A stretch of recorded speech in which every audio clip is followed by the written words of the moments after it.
पाकिस्तान ने ईरान सह अमेरिकार आलोचना विफल होगा पर अमेरिका राष्ट्रपति डोनाल्ड ट्रंप एक बड़ घोषणा करिसेंती।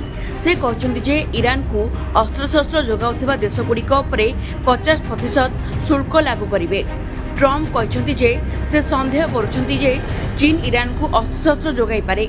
जदि चीन एपरी करे तेबे से एहा उपरे 50% शुल्क लागू करेंगे। ट्रंप धमक देइछंती जे ईरान जहाँ किसी अवशिष्ट अच्छी ताहा नष्ट करदेबु। से एहार पावर ग्रिड को नष्ट करी 10 वर्ष पई अंधार में पकाईदेवाकू धमक देइथिले। ट्रंप आहुरी कहते मु खबर शुणी जे चीन ईरान को आंटी एयरक्राफ्ट शोल्डर मिसाइल जोगाई देउछि।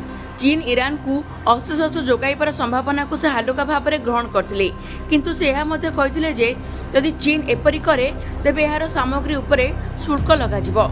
ट्रंप तांको सोशल मीडिया ट्रुथ रे पोस्ट कर लिखिसंती जे मोर चीन सहित भल संपर्क अछि एवं मु भाबुची सेमाने एपरी करिबे नाही, किंतु सेमाने आरंभ रे अल्प किछि करि पारंती, किंतु जदि आमी सेमानकु एपरी करुथिबार धरिबु तेबे सेमानक उपरे एही शुल्क लगाजिबो।